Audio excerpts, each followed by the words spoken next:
Happy day, and welcome to the Sheila Hill Show. The Sheila C. Hill Show. And listen, that C stands for come on in this room and have a sit down so we can chit chat just for a little while. Listen, I am your host, Sheila C. Hill, and I'm so glad that you are here. If you are new to the show, welcome. Hello, hola, bonjour, como está, ni hao, howdy, and what's going on? So glad that you're here. Listen, I just want to just tell you guys, it's so interesting. I was dropping my daughter off at school this morning, and I passed by this auction. So I'm going to give you some backstory, right? I passed by this auction, and this particular auction is where you have a DWI. If you're driving and you get caught 3 times, that third time there's a strikeout. That means if you're caught driving while impaired by the influence of alcohol or any other substance, they will pound your car. No, not even just your car. Whatever car that you're driving, they will impound it and take it away. So, backstory is I used to purchase cars from these auctions. So they will auction off the cars after they're pounded. They keep them for a certain amount of time and whatever. Some of these cars are wrecked because they're drunk drivers, and sometimes they wreck their cars. Sometimes they're really messed up in the inside where there is throw up because they're drunk, or whether it's just something that has been happening to the car, tires messed up, or just different things. But however, there are some jewels in these auctions. So there are some cars that was perfectly okay because they were driving it when it was pounded and impounded. So they're good, right? So I used to go to this auction. Of course, I know a little about cars. I have enough brothers and my dad. Let me tell you, I know some cars. And so I would go. That was like a hobby because I got a rush like bidding on cars. I know, I need help, right? Okay, so back in the day, I will go to the auction, and before the auction, you can go and look at the cars and check them out. The only thing you could not do, you could not start it up. So there was no keys in the car. You couldn't start it up. So you was taking a gamble of whether this car would work, if it's drivable, if it's good, if the engine's blown up, is the oil in there, or whatever the case may be. You're taking a gamble, and it's based on your knowledge of the particular cars, if it's worth putting some money in it after you win the auction. Okay, so with the knowledge that I know about cars, I knew, and then I learned some when I look at, the other people that would normally go to the auctions, and I would look how they would pull out the oil stick and smell the oil, and that was to determine if the oil had a burnt smell to it. Then that way you would know if the engine is messed up, was the engine blown up. So I was doing, me, I'm a cute little lady, and I'm going and doing this because my husband was at work and this was my hobby. So I will walk, and most of the time it was men at the auction, and I will walk, lift up the hood, just knew I was, I knew what I was doing. I would take the oil stick and I would smell it, and I would put it in my fingers and look at it to check the consistency. But I was just trying to make sure they knew that I knew what I was talking about, even though sometimes I didn't. Okay. So that's how it went. So there were times that I would bid on a vehicle, and so you get a number, and then as you have that number, you're flashing it up. The auctioneers, of course, they're like, can I get a 500, 500, 500, 550, 550, how about 600, 650, 650, 750? So it goes really, really fast. So I have my ticket up, and I'm, doing my number way up high. So I'm looking at everyone who's experienced with auctions. And then I started noticing the body cues, how they will communicate with the auctioneers to let them know that they wanted the car, because they didn't want other people within the crowd to know that they were bidding. Because listen, being at an auction, it has a lot of cues. It is emotional. They play on your emotions in the sense of how you feel, because if you really want a car. So this is some things that I learned, and I learned how to play the game. I learned the cues. I learned the nonverbal cues. I learned the body language and all of that. So I would normally get a car, and then we would get it home, and I'm like, yeah, I got a car for $500. Listen, it was good. So my husband's like, okay, Sheila, I don't know what you're doing, but okay. So normally, if we needed a car, personally, we would keep the car. But there were times when we really didn't need the car. So I would just put it out in the community that, hey, anybody need a car? I got it. So I was actually flipping cars before I really knew what flipping was. I just knew that I had a car. We brought it home. We checked it out, looked on the hood. My husband did all the things, because listen, his dad was a master mechanic. You hear me? So my husband knows a lot about cars. So that was a plus. So we would get it home, and then we would say, okay, well, I paid $500 for it, so I'm going to sell it for $700, so I made a profit off of the car. So I didn't realize that that's what they call today. They call it flipping. So you're flipping it, you're buying something at a price and then selling it as a higher price for a profit. Okay. So with that, then it became contagious, guys. It was once a month, and I was going once a month to these auctions. Listen, I didn't need that many cars. I only had one child at the time. It was just so fun. There were many times when I would come home, and I would tell my husband, honey, I bought 3 cars. You did what? There was times, even one time I bought 4 cars, but that was not my plan. It wasn't my plan. It was like these cars were so cheap. I could get them. And one time I bid it on the car, and I really didn't want it. And I lifted my car, and I just knew it was going to go higher for what it went. So I was just bidding, right? And then when they was like, sold to number 692, what? And they're looking, people in the crowd said, no, that's you. Because what you have to do is, after you win the bid, you have to go sign on it that you promised to pay for it. And I was like, oh, you sure you don't want this car? You don't want this car? Oh my God, I got this car. I didn't want this car. So at that particular time, I have bought 4 cars in one day. Y'all pray for me. Don't talk about me. Okay. Okay, so as you see, this became a regular thing for me. It was a hobby. I was a house mom, living the soft life, raising my daughter, and it was just like I didn't do a lot outside of home. So that was my happy place. That was my joy, my hobby. So there was times where I would just go, and sometimes I would go and I wouldn't get a car, but for the most time I did. So as time progressed, and I was getting so many cars, but it was so interesting. Before the next auction, I will sell. So within a month's time, I will go ahead and sell these cars for a profit. Like I said, I didn't know that was like a business structure of flipping. Had I known, wow. I was before my time. So anyway, I was had the cars. I was known as the car lady in a sense. People would call me and say, hey, listen, my granddad needs a car, or my dad needs a car just to get around town. They didn't want to put a lot of money in it. Do you have anything? For the most time, I would have something. He wants a hatchback, you want an SUV, you want a Honda Accord. You let me know what you want. I probably have it. So, and it's so funny because maybe just not maybe about a year ago, someone reached out to me and said, well, hey, Sheila, just do you have any cars to sell?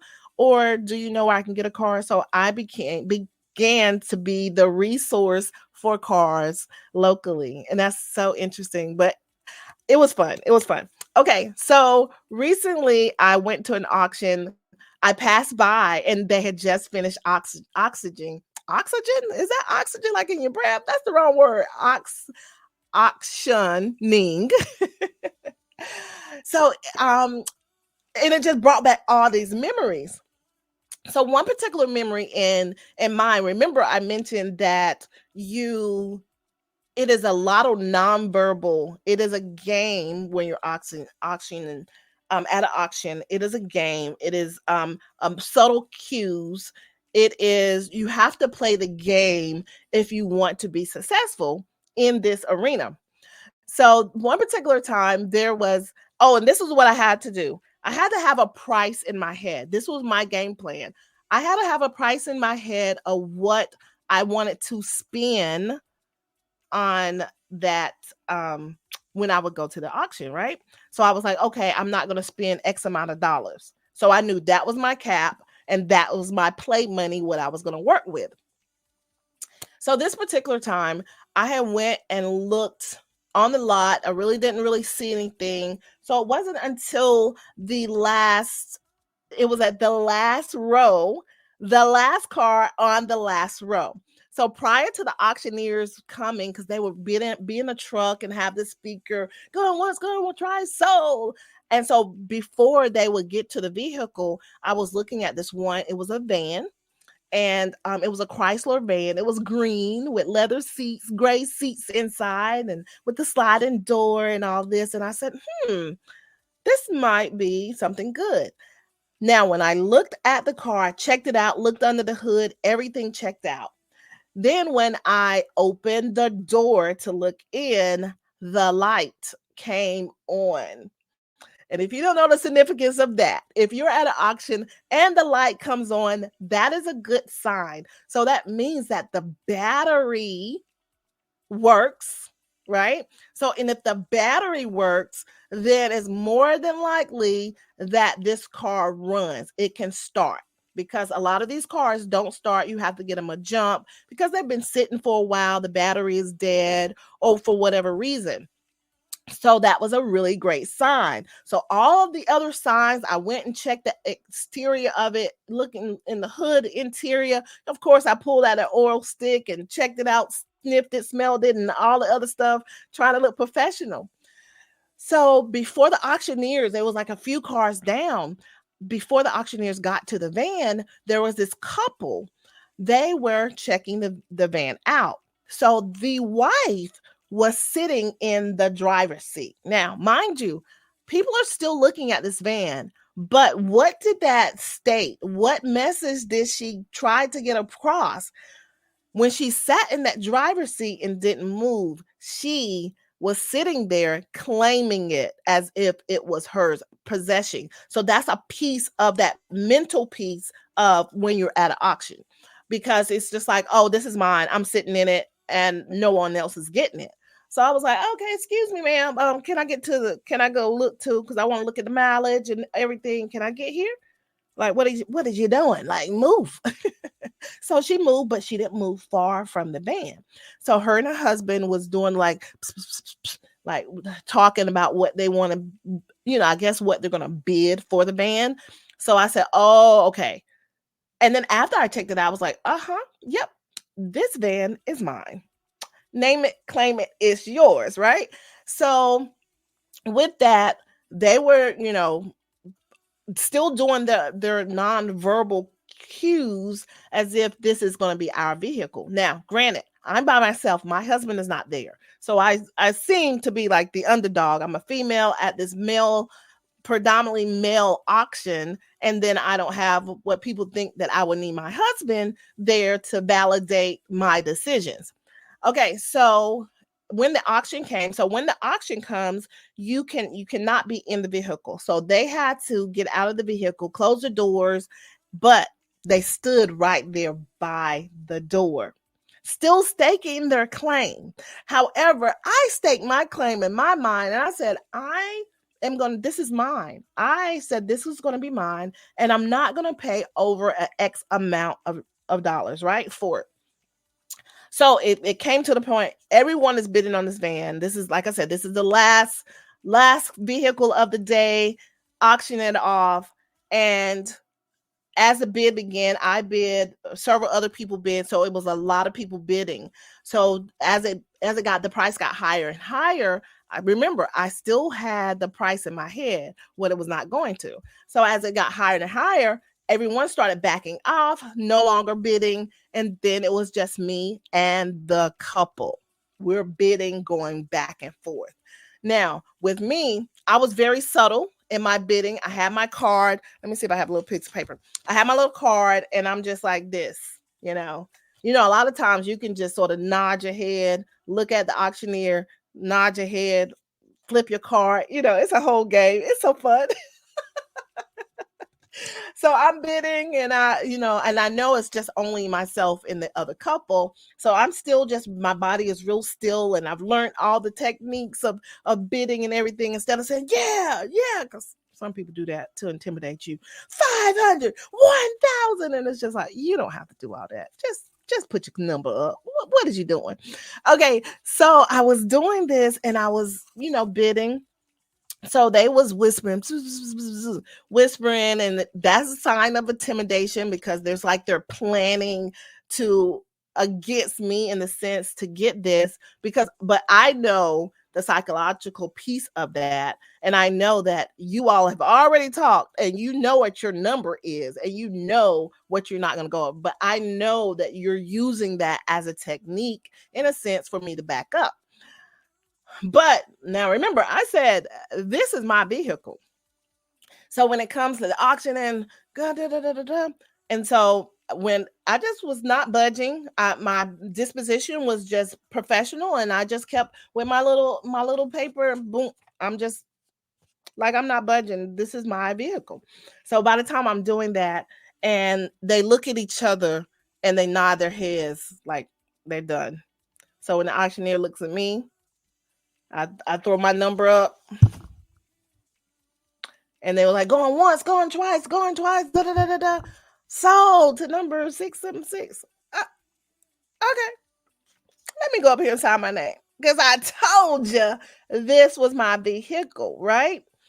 So no matter all the tactics and all of the games and the mind games and all the nonverbal clues that this couple gave, I was not going over a certain amount. I stood on that, and I knew, I was like, this is my vehicle. I stood on that. I did not let them intimidate me. I did not let them like push me, in the sense of what I knew I believed, right? So I take that, and listen, I took that, man, I had that van for years, y'all. Okay, so after the auction, so I had to go and sign, and then you have to go inside to pay for the auction. In the midst of me going in, one of the workers stopped me, and they said, "That's a good van." I said, "Really?" He said, "Yeah, I drove it the whole weekend." He had gassed it up. I had half a tank of gas. I drove it off the lot. We had zero problems with this van. We had zero problems with this van. We had this van for many, many years, and we paid very minimum for it. And it was just a blessing, right? So after the many years, and it was time to get new vehicles. Of course, I've gotten new vehicles in between that. And then I posted it on Facebook Marketplace. That van was gone in like 6 hours. So I used it, and I had a good price, but then I sold it for a good price. But it was gone. It was gone. So I want to just, as I was thinking about this, and I said, let me just tell my people, let me tell my community, my Thrive Tribe, that sometimes when you put a stake on things, you put a claim on things, you have to stand on it. And it's so interesting, because I started buying so many cars. I was actually put in the VIP section. So when I go to the auctions, I had the privilege to skip the lines and go in and register at the VIP to go get my number. I didn't have to go through all that registration, show your ID. Pinky up, baby. I'm VIP. So that, that was just like, oh yes, I'm on the list. Just pass by this long line of people. But when you realize who you are, right? When you realize that what is for you, it is for you. But then my question is, but is it? Is it really for you? Because a lot of times people say it and they say it and they use it the wrong way, because I feel like sometimes people wait for things to come to them, because what's for me is going to be for me. Either they're waiting for what's for them to come on their door and knock and say, hey, I'm here, or it to fall in their lap. And not to say that you don't have some miracles every now and then that may prove that, but on a regular basis, you have to do something. What's for you, it is for you, but you have to do something. You have to position yourself and make sure you're in the rooms to be at the place that you can gain that, whether it's knowledge or whatever that you need, that is for you, right? Because had I not went to the auction, I would not have gotten the van, right? Had I not had the mindset to stick to what I believe, and I believe that van was mine, had I wavered based on the games that's played outside of my control, a lot of times we look at people's responses to what we want and we change what we want, or we make that influence our actions, that influence what we do, how we do it, in our mindset. But you have to understand, you have to be in that position, you have to walk in it, and you have to keep that mindset that I'm standing strong, 10 toes down, baby. Okay. I'm standing strong on what I believe. But a lot of time, the influence of everyone else or whomever, and it could be someone that you admire, and then they may say something to you that changes your mind. And it's just like, but is that for you? Is that for them? And why do you hold so much weight from what people think of you or what people say about you? It's not. It's not about people. It is about you. You have to know. You have to build your self-esteem. You have to build your self-worth to know and trust yourself. Okay? So what is for you, it is for you, but you have to get it. You can't just say, "Oh, it's just for me. I'm not going to go get it." If the post office call you and say, "Hey, there's a package, it's too big. It can't get into your box. It's too heavy. We can't get it to you. Come and get it." Right? So that is for you. But if you don't go and get it, it's still at the post office. That's the same concept. A lot of times what we need and what we've been praying for, it is for us, and it's sitting there waiting for us. But our mindset says, "Oh, little Johnny is messing with me, and the neighbor did this, and my friend and my Facebook friends did this, and this person said that, and I don't believe I can do it, and blah, blah, blah." But what does that have to do with you actually getting in your vehicle to go to the post office to go get what's yours? Why are you allowing that to stop you from moving? You have to move. And you have to move first in your mind. That's why mindset is so important. Having a growth mindset, baby, that is so important, because when these games that people play and these non-verbal clues, like at the auction, when that comes against you, it doesn't deter you, because you are solid. You are solid in who you are. That's why a growth mindset is so important. Self-esteem is so important because so many things in life be lifing. And so many things in life are meant to knock you down, to make you stumble. And in the words of Les Brown, when life knock you down, make sure you land on your back so you can look up. Because baby, if you can look up, you can get up. So understand that. And when you go through things, that is meant to make you stronger. And it's meant for you to help the next person that's coming through the same thing that you went through, to guide them to be that shining light. So, again, I say, what is for you is for you, but is it? I want you to evaluate your last situation where you was going through and you just said, there's got to be a better way. There's got to be something else. It's something else I'm missing. You need to spend that time. Listen, I'm a Christian, so spend that time in prayer. You need to spend that time in prayer and stop listening to these other people and listen to the spirit within you. Okay? Because why are we paying attention to these people who have their own problems? They don't even have it got it together. They may seem like they have it together, but they crumbles, baby. Okay? So I just want to encourage you to get what's yours. Position yourself so you can be in that place to get what is yours. Like, come on, let's go. Let's get it. Let's get it. Let's go. Listen, if you haven't subscribed to my show, go ahead and hit that subscribe button and check me out because listen, we are doing some things over here at the Sheila C. Hill Show. Let's go. Let's get it. Let's get it. Let's go. Until next time, baby. On what? The Sheila C. Hill Show. Come on now. Y'all have a wonderful day. Know that you are loved and highly appreciated. Something you feel like for no one. You and me shine bright like a diamond.